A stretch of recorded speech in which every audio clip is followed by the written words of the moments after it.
8,000 audiences. He has taught cybersecurity awareness to 1,000 of tech enthusiasts across 7 African countries, and also contributed to several cybersecurity periodicals with over 20 articles on cybersecurity to his credit. So he was also recognized for all that as Blacks in Cybersecurity outstanding cybersecurity practitioner in 2022. So this is a big background. Welcome, Mr. Segun Ebenezer. Thank you for having me. Thank you. All right, I can go ahead, right? Yes, we are recording and you're live on YouTube, Telegram, and LinkedIn. So you can go ahead with your topic. All right, thank you so much. I want to appreciate EOCON Association. It's been a wonderful one. Such huge impact, right? They are making in Cameroon and beyond, trying to make sure that the cybersecurity ecosystem across Africa is thriving, and that's the most important thing. So very commendable job, well done, and thanks for having me again. I was here last year, and yes, I'm here again, right? Thanks for having me. So I'll just share my screen and we'll just go right into what I have. Hopefully I should be able to finish it. Of course, what I have, I will not be able to finish. If I'm to take everything holistically, I will not be able to finish in 1 hour. But with the little slide I have, I should still be able to cover what I have in the slide. So let me just share my screen. And some of these things are not things that in 1 hour we can cover, or in 40 minutes. They require, time to cover the assimilate and the rest of that. All right, so I'm sharing my screen now.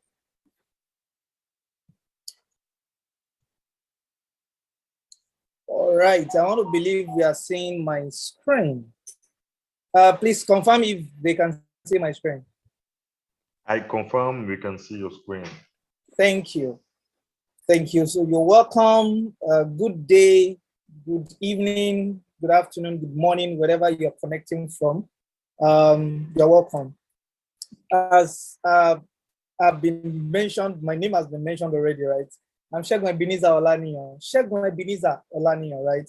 I'm a third-party risk analyst, founder of Digital Security Village. If you want to know more about me, you can look for me on LinkedIn to know more about me. I do a lot of things when it comes to cybersecurity. I am a cybersecurity educator. I'm a cybersecurity awareness trainer. I'm a cybersecurity speaker. I'm an author. Very soon, I'll be releasing my first book very, very soon. Maybe let's say first quarter of January for beginners. There are a lot of questions a lot of people have been asking, and I think it is high time that I put all the answers into one place, into a piece, and then release it so that whenever they ask questions, we just give it to them to go and, look at. Yeah, so that is me. And I'll be speaking to you today about a topic that is very dear to my heart. And the reason being that, this topic, right, is futuristic. When we say something is futuristic, we mean this topic has like an integration of a foresight, right? So it's something that infuses into the future and then try to peep into what are the things that are going to be happening in the future and how can we prepare to embrace those things even in this industry.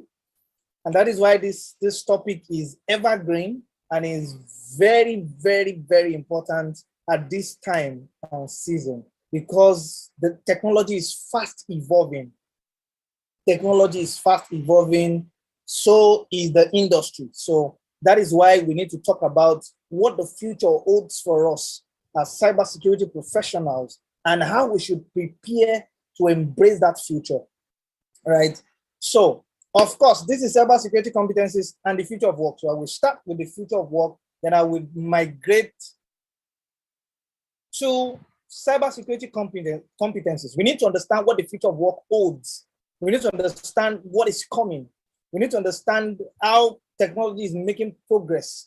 the progress that has been made over time, and the progress that is, currently being brooding, the progress that is currently brooding, and then the progress that is going to be coming in the future, and how we can actually prepare as cybersecurity enthusiasts, cybersecurity practitioners, cybersecurity professionals in this industry, right?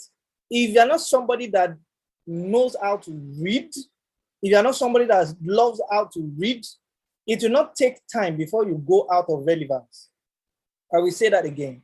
In this industry, if you are not a professional that is so keen with reading, that so much love reading, right? That so much love knowledge, acquisition of knowledge, learning new things, you will in no time go out of relevance, right? So that is why we need to know and get these things into our score and then work with it, work with what is required to stay relevant, even in the future of work, right?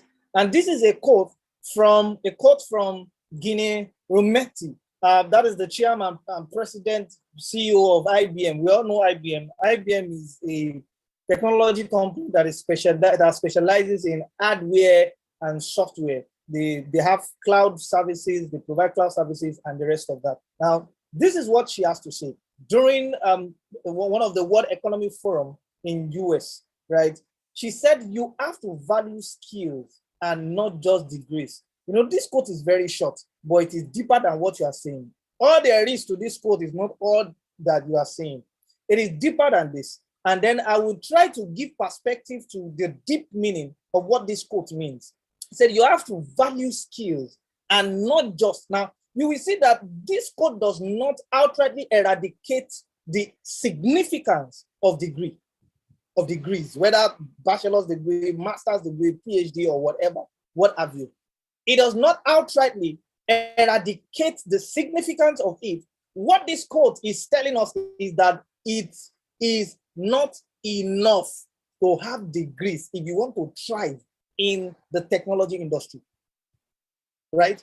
So it means that a time will come where skills, of course, now, so many organizations are valuing skills. Some will not even ask you, what degree do you have? They are interested in what skill do you have? They're interested in two things, or let's say three things. What have you done? What are you doing? And what will you be doing? What are you going to be doing? Three things organizations are interested in, interested in every cybersecurity or technology professionals, if they want to hire them. What have you been doing, or what have you done? That is, what are your track record? What have you been able to achieve over time? How excellent, how does those achievements stand out? A lot of people make achievements. There are people making waves in the industry, but how does your own stand out amidst those of the others? Then what are you doing currently? Then what will you be doing? So they assess your past, they review your present, and then they try to see what you have in stock for yourself for the future. And this is the progression. If you really want to maintain relevance in this industry, many people who are looking for a job, many cybersecurity enthusiasts are complaining that they are not giving them jobs. They don't have jobs. Sorry, are you saying something?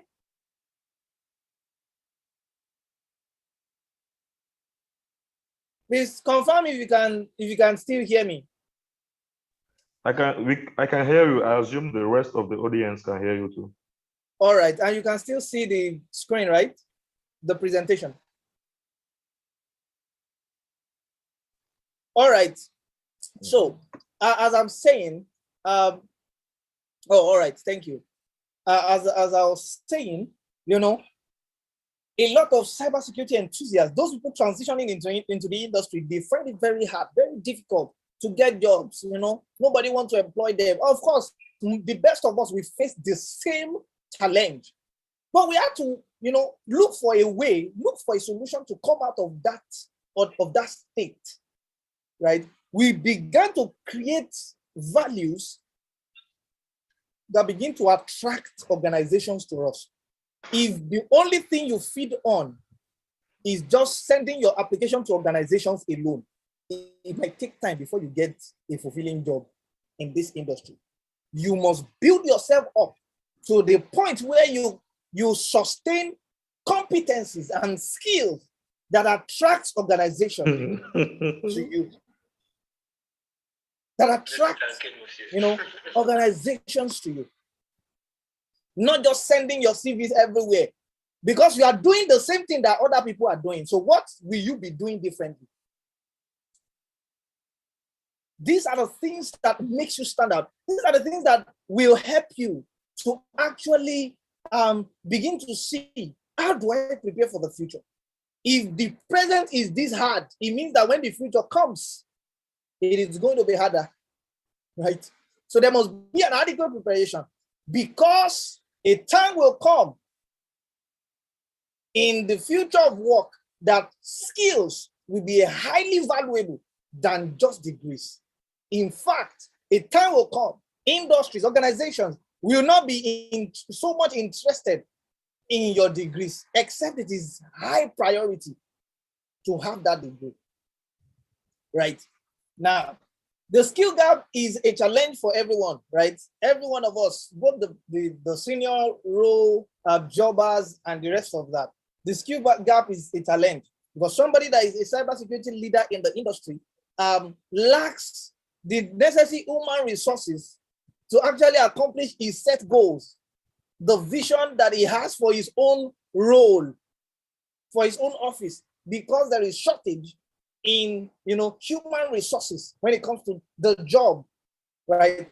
So it affects everybody. So don't just think that this skill gap is only affecting the newbies, the cybersecurity startups, the enthusiasts, the people that are just coming into the industry.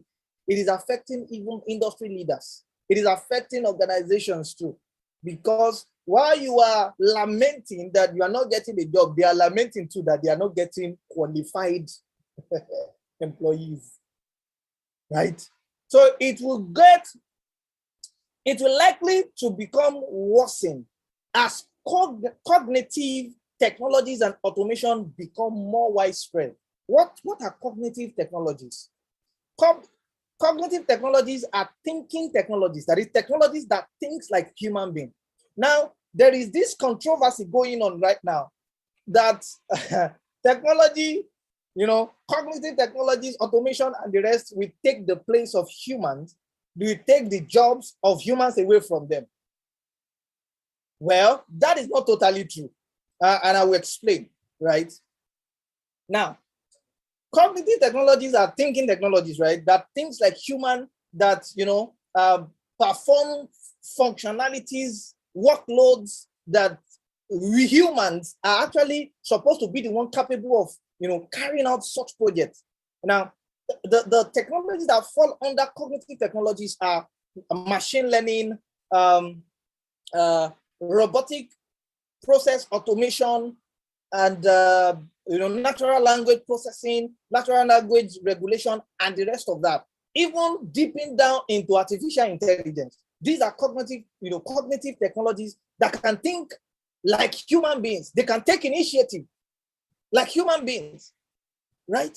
Then automation are technologies that actually reduce human intervention in certain processes. They reduce human intervention. Now, put all this together as it becomes widespread, as we enter into the future.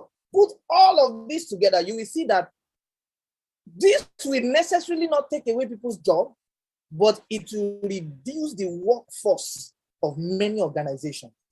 Because as at that time, when these technologies become widespread, what organizations will be looking out for will be core competencies that are actually extremely needed to carry out certain jobs and functionality, because cognitive technologies and automations will have actually done almost 70% of the job that you would have been initially employed to actually carry it out. Of course, the technology cannot do everything. There must still be somebody that will be behind the technology to make sure it's secure, to make sure the administration is appropriate, is complying with industry standards, right? Now, that is where, people will begin to, not lose their job now, but they won't get job if you do not have relevant competencies, core competencies that organizations are looking for. If the only thing you have are skills that these technologies can provide, you will go out of relevance. That is the main point I'm driving at here.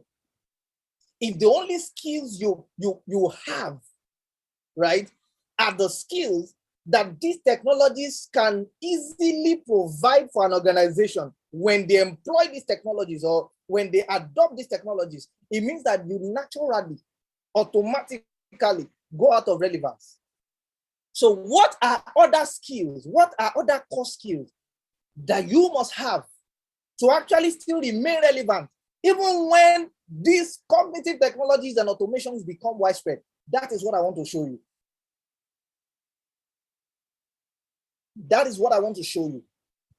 The core competencies that will make you to still maintain relevance, even when cognitive technologies and automation are taking away people's jobs or reducing the workforce for organizations.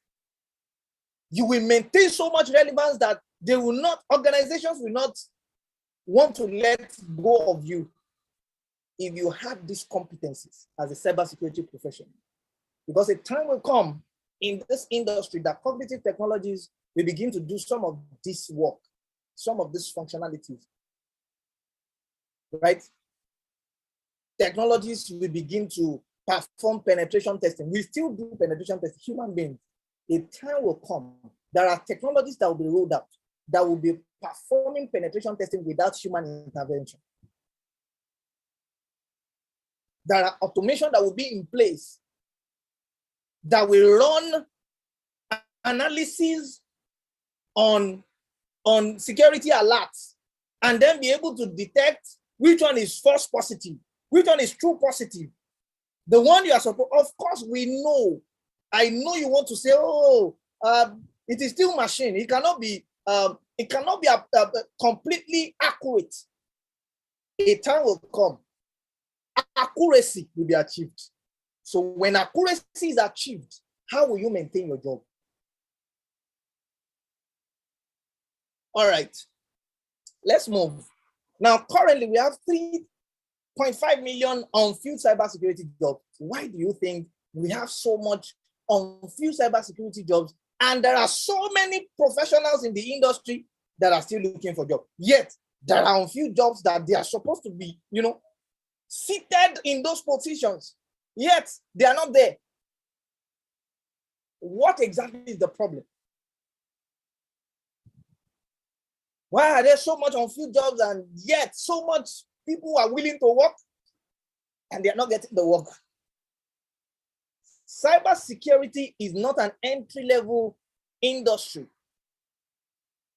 Of course, it has entry-level jobs, but it is not an entry-level industry. So it means that even the entry-level jobs in this industry requires advanced competencies, skills, values that are beyond just saying, I'm just coming in. Of course, organization will want to train you, but organization also want to know if you're a fertile ground that whenever they sow a seed into, will be able to germinate and then bring forth multiple fruits of productivity, multiple fruits of efficiency, multiple fruits of successful project execution, right? So the competency gap, right? Many job seekers in the cybersecurity field, this is the problem statement. This is the problem. Many job seekers in the cybersecurity field fall short of the standard of competency that employers demand of their cybersecurity professionals. Of course, we complain. How can we have entry-level job requirements that is requiring 5 years experience? Why not? I normally say it, right? Even though you don't have that 5 years experience, job experience, can you gather so much work experience that matches up, almost matches up with the 5 years job experience that they are looking for. There is difference between work experience and job experience. What so many cybersecurity enthusiasts and newcomers are running after is job experience, while they leave behind work experience. You can get work experience without getting a job experience. How do you do that? So many things you can do, right? So many things you can do. You can volunteer with an industry, with an organization that represents what you want to break into. Volunteer without paying. Delay the gratification to make money, right? Volunteer for communities. Go on boot camps. Do self-learning. Do labs. Then learn how to convert every of these experiences into the skill and learn how all these things are applicable in the industry. And this is what employers want to hear. Yes, I've done this, I've done that. How is this applicable? How can you convert these things into the requirement we are looking for? Okay, you said you're a cloud security person. All these, these that you have done, the skills, migration, you can help migrate physical infrastructure. So you've not done it in real production environment, but you've tried it virtually. You've practiced using labs. How can you convert this? How does this apply to the requirements the employer, the hiring manager is looking for? These are the things that employers want to hear. They don't just want to hear, I have this, I have that. How does it apply? Now, what does the future of work entails? When we say the future of work, what does it entails? Right? We are going to quickly go through that, and then I will just see how I can jump to the different competencies. We just run through it, and I will exercise. I would accommodate questions. Right? The Society for Human Resource Management and Willis Tower Watson reported in 2020 via research that they carried out that 85% of the jobs that will exist in 2030 have not been invented yet. Do you see that? So it means there are jobs that will still be in existence, even in cybersecurity, that we've not come across yet. Right? So now, how does the work? Now, the future of work, how is the future of work going to be get done? How will it be get done, right? How will the future of work will be done? We've been saying future of work 2030, how will it be done? It will be done via 3 prominent technologies, right? AI, artificial intelligence, cognitive technologies, robotics, still, infusion of artificial intelligence into, hardwares, right? Automation, reducing the intervention of humans in processes, right? These are the 3 technologies that would actually take the major part of the execution of the future of work. Who will do the future work? Who does the work? Now, this is how the work will be get done. Now, who will do the work? Who will do the work? Now, the work is going to be shifted from the conventional way we know it as right now, that you have to be in the office. So many organizations, they will tell their employees they have to be in the office to work, right? In the future of work, many of the jobs, of course, will still be done via full-time, part-time, and part-time employees. We will have a lot of crowdsourcing, more than full-time employers. Works will be crowdsourced. You see, it will be like an open source, but this is not necessarily open source, right? That is how, those are the kind of people, the kind of community that will get organizations work done. So tell me, if organization is crowdsourcing a project or works that is internal to them, how do you get your own placement in the job that is required, or the jobs that are present in the future of work? There are gig workers, like freelancers. There will be a lot of people doing contract jobs, What will be rampant will be contract jobs.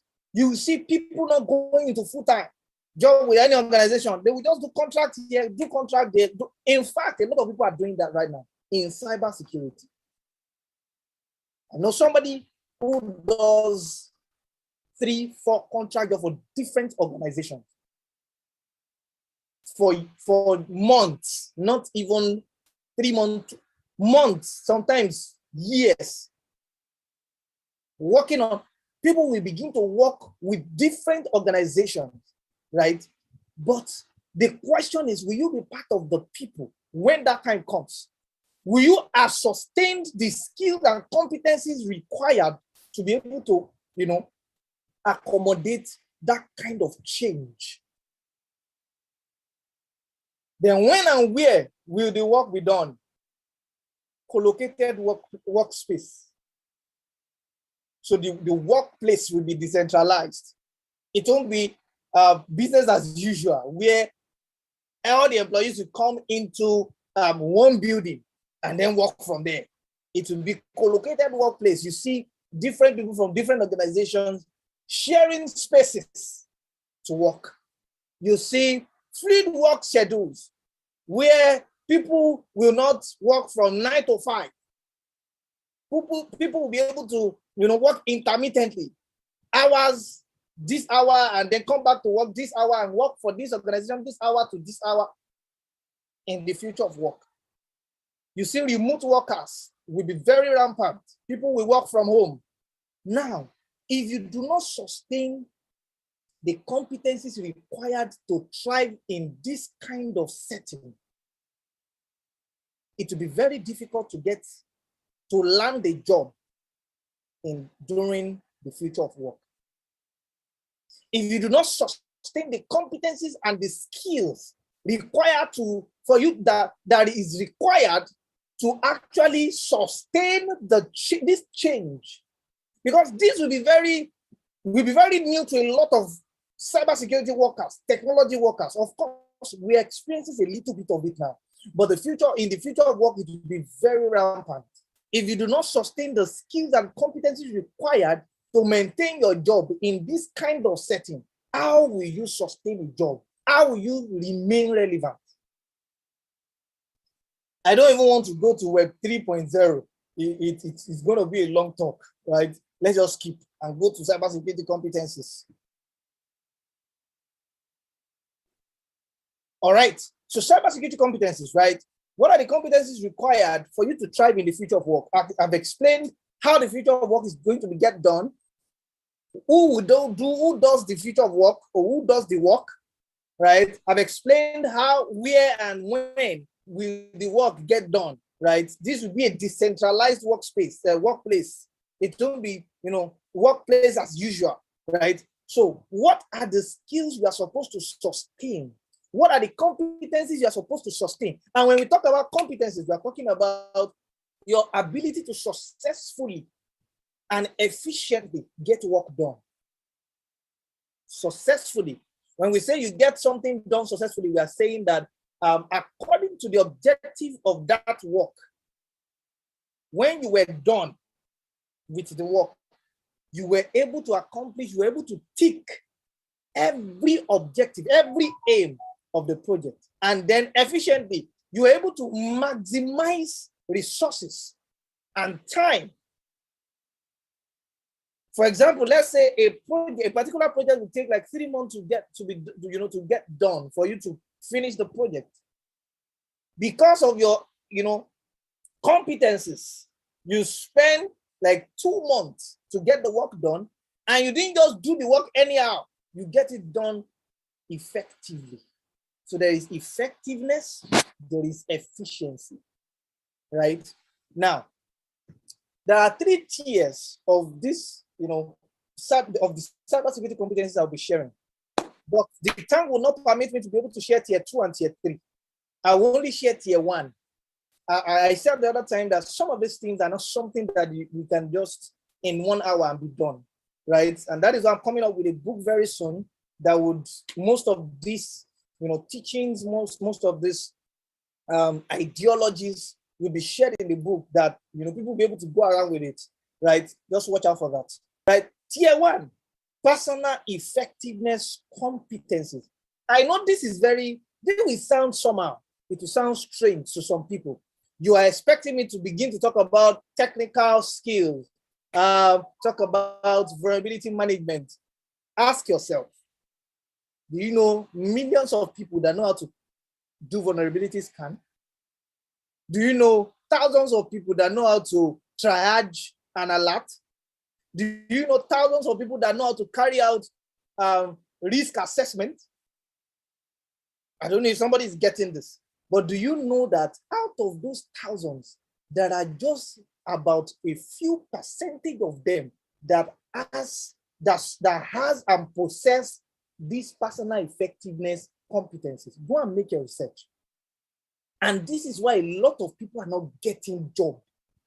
This is why a lot of people are not getting placement. They know the technicality of the job, but they lack in the personal effectiveness and the workplace competencies that will help them to actually effectively and efficiently get the job done. And organizations are tired of those kind of employees. So when organizations are looking out to employ, they will not just look at your technical know-how. They will also assess your personal effectiveness and workplace competencies. Many people don't get job because of this.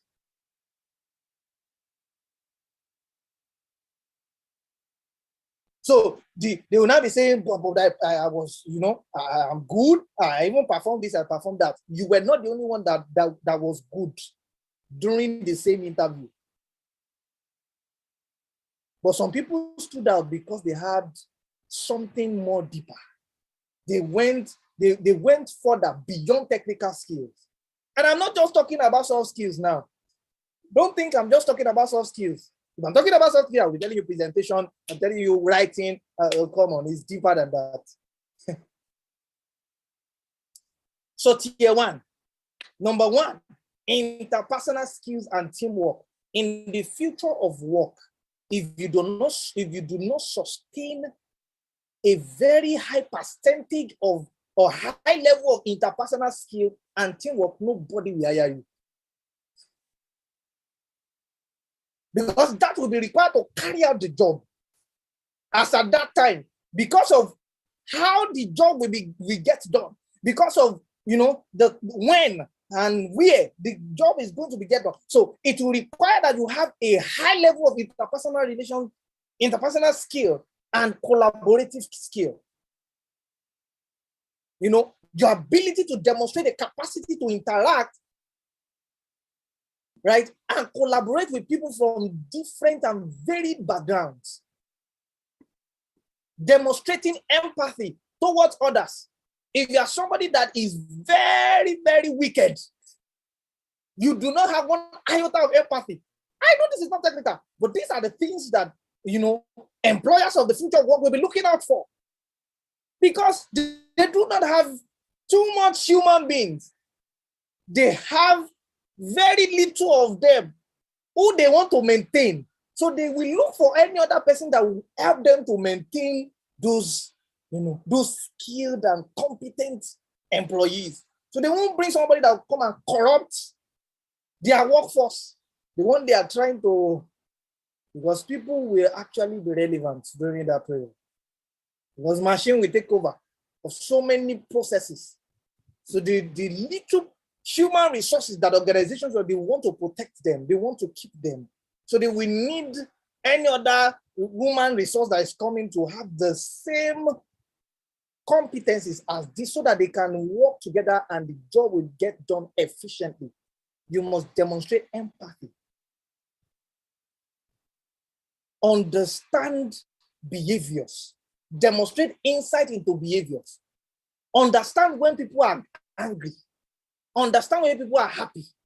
You must learn how to read people beyond the talks of mouth. You must learn how to, look beyond people's facial expression, beyond people's. When people talk, you must be able to peep into their heart. What intention do they actually have beyond the words of their mouth? You must maintain a culture of open conversation where you'll be able to, demonstrate the ability to, engage people on a very intellectual level that will actually bring relevance and bring competencies and bring all the required skills and insight to get the job done. Not that they're asking you this, you are saying that. You must respect diversity. You must respect diversity. You must have built capacity and capability so much that you are able to relate with opposite sex. So much that you are able to coexist with them within the same workplace and still actually thrive as if you are working with the same gender. These things look vague. They look like, oh, come on, what is it? But to get to a time, these are the qualities. These are the qualities employers will begin to look out for beyond technical skills and technical know-how. So a time will come, if you don't have some of these qualities, you will go out of relevance.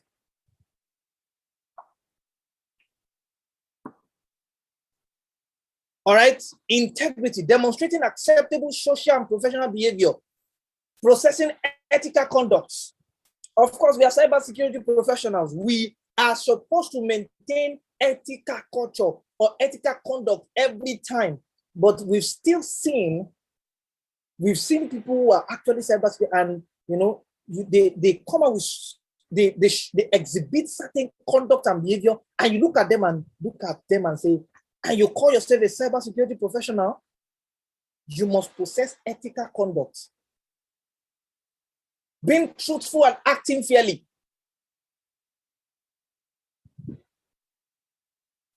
Being truthful and acting fairly. Taking responsibility. I've seen, employees who are very responsible. They don't want to take responsibility. And then when they leave this job, they expect this other job to come. Nobody wants to hire irresponsible professionals. Right? Integrity must be part of your core competencies. Beyond technical know-how, professionalism, keeping a professional attitude at work, demonstrating self-control. A lot of people does not demonstrate, they've not cultivated self-control. So they work in workplaces where maybe they have a boss that talks to them anyhow. Now, I'm not encouraging you that you should stay in a toxic work environment. What I'm saying is you must demonstrate a self-control that helps you to manage difficult people. There is a way you can demonstrate professionalism that even the most difficult person in your office or in your organization, we have it soft with you. We pick interest in you, even though it's the most difficult. Maintaining a professional appearance, maintaining a positive attitude. This is very important. No matter how the project or the task is, no matter how hard it is, how difficult is it, you must maintain positive attitude of we will get it done, of we can do it. The we can do it attitude, the I can do it attitude. Not that you're telling your boss, it can never be. I have bosses that they don't want to hear it. There's nothing that is impossible. Now, looking at all these things, you will think, well, it does not concern me. I'm not like that, until you evaluate yourself and critically look into your life and look at it. You see, Kai, it's like I don't have self-control. It's like I'm not always maintaining positive attitude. Taking initiatives, demonstrating willingness to work, persisting taking initiative, setting challenging goal, working independently. As much as you must know how to collaborate with a team of people, you must also learn how to work independently, independent of others.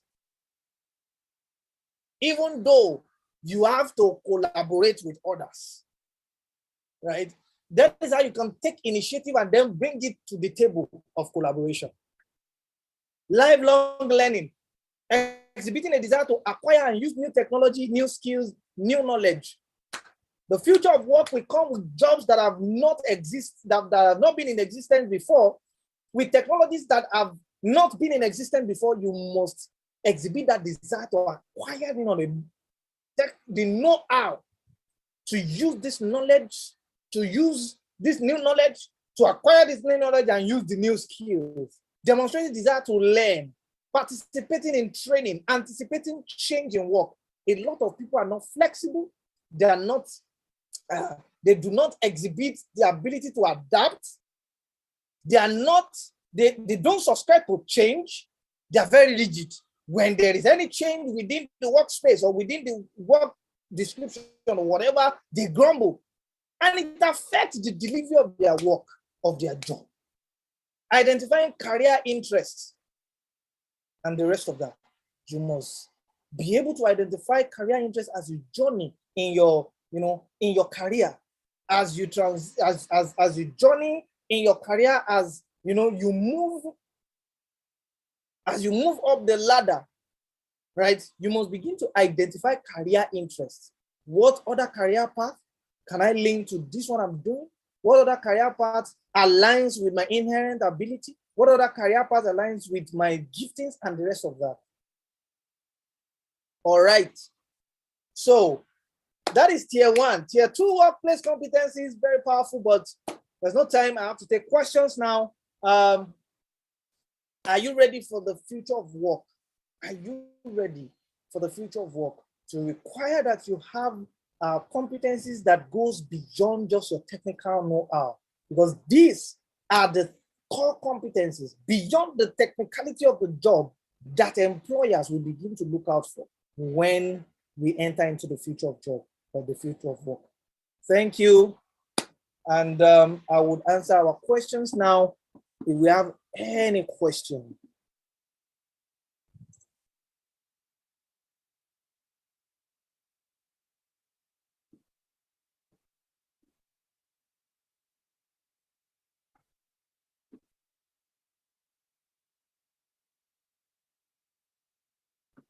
All right, where is the host? All right. Thank you for having me. Thank you for having me.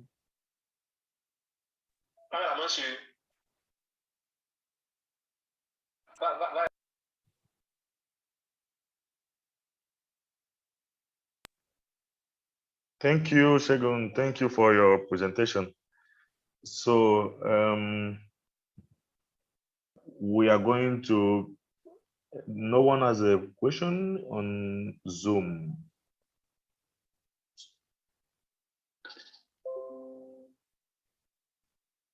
Okay. Let me take some questions from the order. Oh, there's a question, Gabriel? Yes. Okay, hello, okay, hello. Go on, please. Yes, thank you. Hello, Mr. Segun. Thank you very much for your presentation. I have a question. You in your presentation, you talked about key future competencies and you categorize them in three categories. My question is more about how to assess those competencies ourselves. I mean, is there a tools that you can use to assess those key competency and how to, I don't know if you have a kind of way to improve them. All right. I don't know if you get me well. Yeah, that is a very good question. All right. Yes. So if we want to go the way of technology, I think there are websites that helps you to, they ask you a few questions. I can't pinpoint those websites now, but I think I've done some some personal effectiveness competency assessment like that before online, right? Where they ask you different questions, scenario-based questions that actually feature if this happened in your workplace, what will you do? If this and this is occurring and you are the one at the epicenter of it. But these are questions that helps you to assess. But I cannot pinpoint those websites now. You can go online and research about a website that assesses one's personal effectiveness. Do you get that? Websites that assess, that are free websites like that. But apart from that, you have colleagues, you have senior colleagues, you have peers, you have people that you work with. I think one of the best ways to assess this is you cannot assess it by yourself.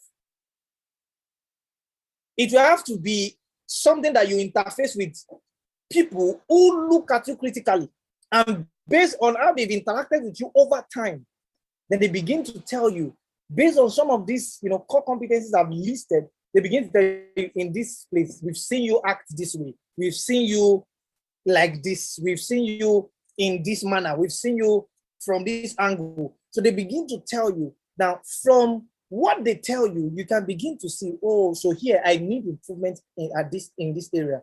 I need improvement in this area.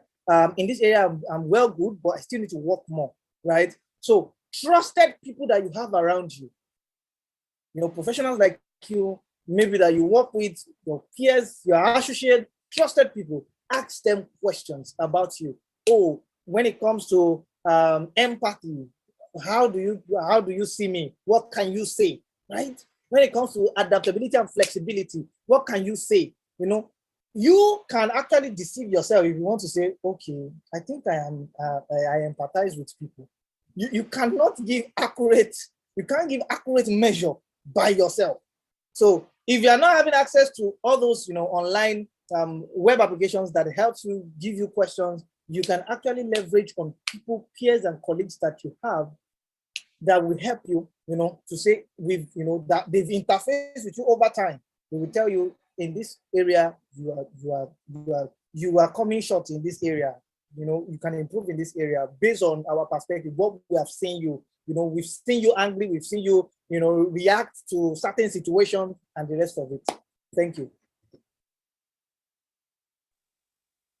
Yes, thank you. Thank you very much for your answer. The second part of the question was on how to improve. I mean, okay, how to improve. Yes. Yeah, how to improve. All right. So the first thing is self-awareness, right? Self-awareness. You cannot improve on what you do not know or what you do not have knowledge of. So first thing is self-awareness, where you discover, okay, this is where I am coming short. Then improving on it, you can take personal effectiveness courses.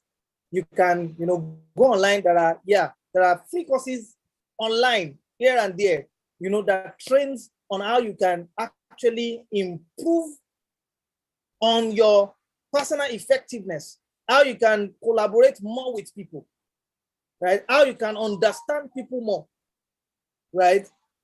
These are the things that will help you to improve, right? And then read books. Now, this is what I've discovered, that many professionals, most especially in this tech industry, they read certification books, they read study guides, but they don't read books that helps them to shape their mindset, that helps them to shape their personality, that brings the best version of them out. Read books, get books, go to books. If you're not a book person, a physical book person, get these books on Amazon, get this book online. Personal effectiveness books that will shape mind transformation books that would give you, revamp your ideology about certain things, revamp your ideology about people.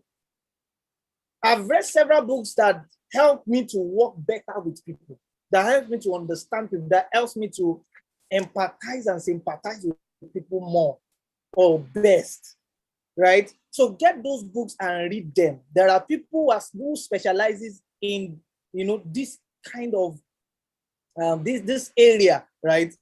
And they will give you principles that you can apply and the rest of that. So that is my advice. Get books that help you to shape your mindset, to reshape, revamp your personality. And you just see that you are acting, people will begin to see the change, that there's something different about this person in this workplace. They'll begin to see that you are different from other people, right? I hope I've been able to answer your question. Yeah, thank you very much. Yeah.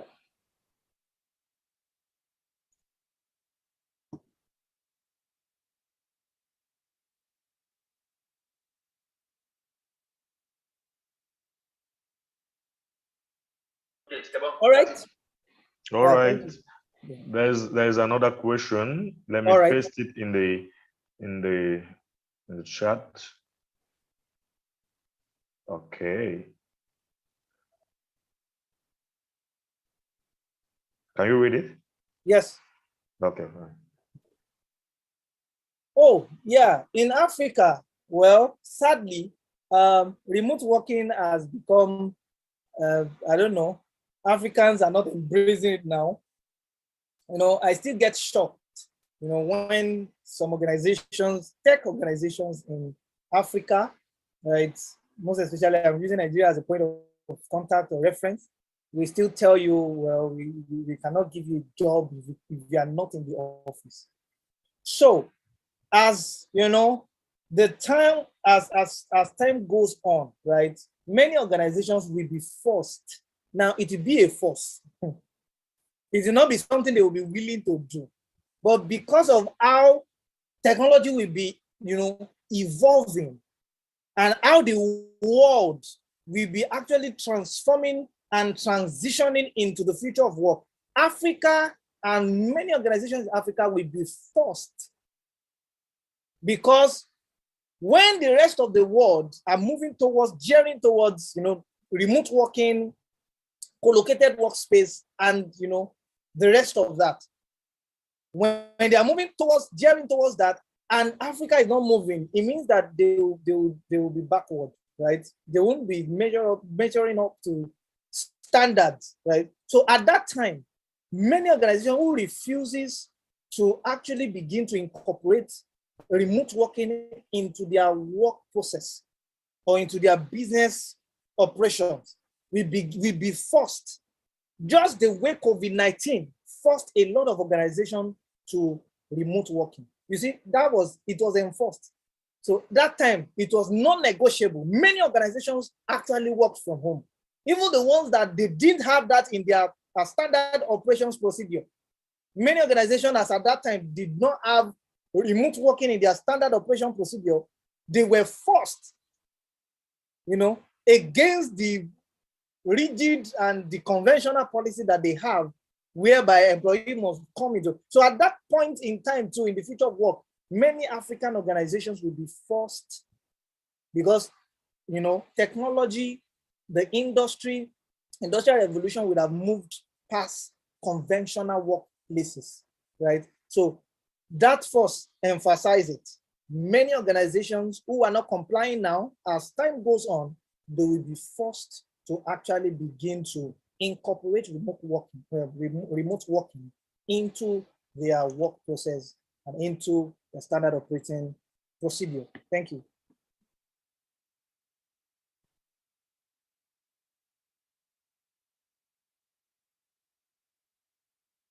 Thank you, Segun. There is another one. Right. I think it's the same. It is in the same context. So, what will be the upcoming cybersecurity challenges we are going to face because of that type of jobs in our African context? I think you have started answering already. Oh, okay. Yeah, let me just add a few things. Okay, the upcoming challenges, cybersecurity challenges we are going to be facing because of this type of jobs, right, is that, many organizations, right, who have said that, who are not complying to remote working and when and where the work will be done, as I've explained, will be forced. That's number one. Number two, now, many organizations, it will be very difficult for them to comply to, using some of these, cognitive technologies, because now that we even have limited tools and very, very many human resources, organizations have more human resources than the security technologies in the organization now. But a time will come where organizations will be having, as touching cybersecurity now, organizations will be having limited human resources, right? But more, security technologies, more technologies that will get some of the works that those human resources are supposed to get done, right? So organizations will be having issues with budgeting, right? Challenges with budgeting, because as at that time, there will be need for enough budget, right, to get some of these cognitive technologies, to get some of these automation, and then it will become a loophole, so to say, for organizations that will not be, adopting cognitive technologies for their security, for the security of the organization, or to advance the protection of the organization. Why? Because there will be more sophisticated attacks as at that period, due to more sophisticated security solutions and technologies that will be emerged or that will be produced, more sophisticated. So organizations that are not adopting those sophisticated security solutions will actually be prone to more attack. I don't know if somebody is getting what I'm trying to say. It means that if you're not adopting automation, cognitive, robotics, AI, and the rest, to further the strengthening of your security posture, and also invest in the limited human resources you have, right? That time, you will so much be vulnerable to many sophisticated attacks, because as much as, more sophisticated security solution will release, as much as the attack, the corresponding attack, sophisticated attack we have.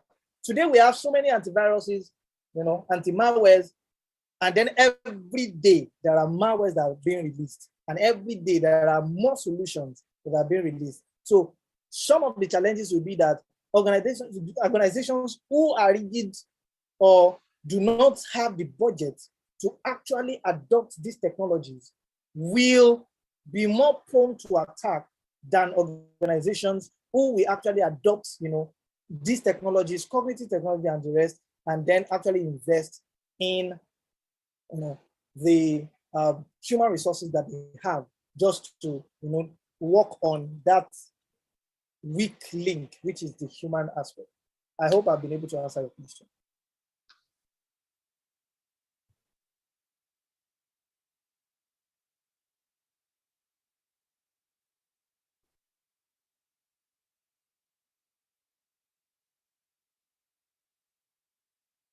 Yes, thank you, Segun.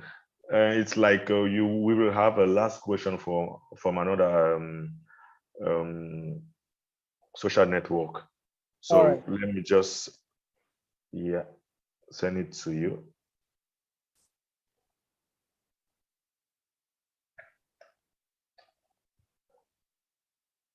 Okay, so African countries are poor and governments are not aware of the importance of deploying cybersecurity strategies or policies.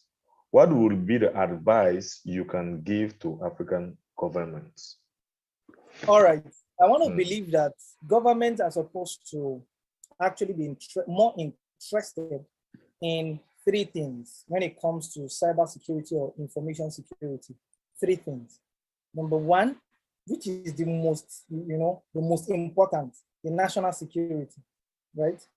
Number two, the business security. And number three, the personal security, of people. These are three things that government is supposed to be highly interested in. And I put them in order of importance. National security that covers, the security of infrastructure, the security of, critical infrastructures and government assets and the rest of that, also the citizens, that's national security. Then business security, the security of the business, the organization that are contributing to the economic success of the country, right? That is the business security. Then the personal security, which now delve down into individual in the country, right? Because when we have masses of people going against the cybersecurity rule within a country, you will see that before you know it, the economy of that country will be drastically affected, because government will begin to lose money, businesses will begin to lose money, and it will affect the GDP of the country. So my advice is this, that government give more attention to national security, as it were, business security, not just. Now, what I noticed for African governments now is that they are more keen when it comes to national security. Like, they are more keen. What they are looking at is the national security. They are not, giving attention, bringing out policies that will help shape and solidify the security of businesses.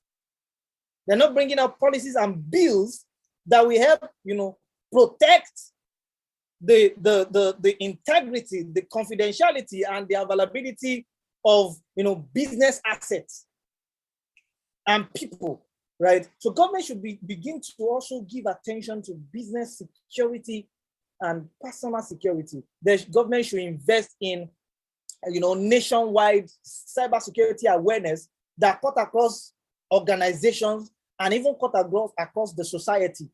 Government should begin to look into how, policies will be released, how bills will be passed across that will actually cater for the information security and cyber security of people,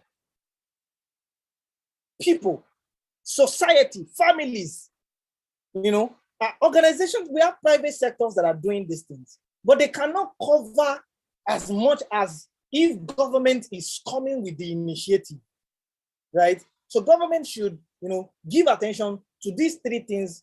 They should not just give attention to national security. And these are the things they can do, bills that, favors the business, bills that favors the security of business, security of people, and then nationwide, cybersecurity awareness that we cut across the nation and the hook and craning of the nation, to the local governments, to the homes, to everywhere, in different languages that people will be able to resonate with, not just in a general language that, people speak, but to indigenous languages, so that, when we are explaining in English, we can also explain to people in their indigenous language, where they will be able to have a comprehensive understanding of what security is and how it's supposed to be done. Thank you.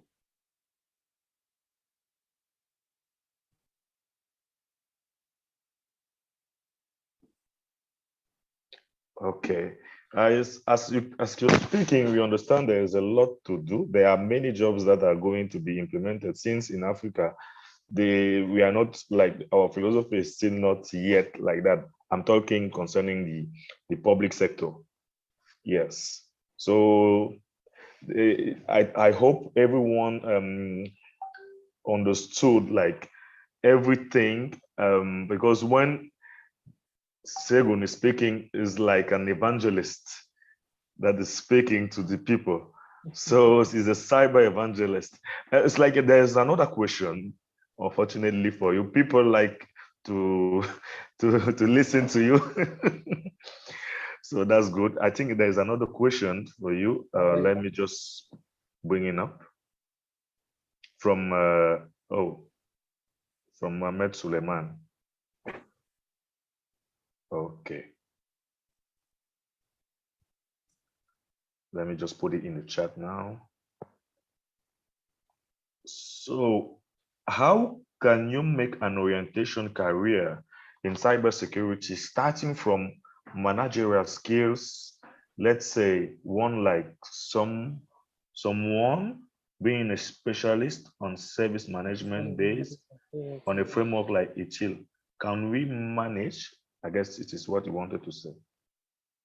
So it's how can someone from managerial skills based on a framework like ETIL can build a career in cybersecurity? Oh, all right. Yeah, okay, so that's a very good question. We need to also understand that cybersecurity actually, why I love this industry is because it has platforms that accommodate everybody.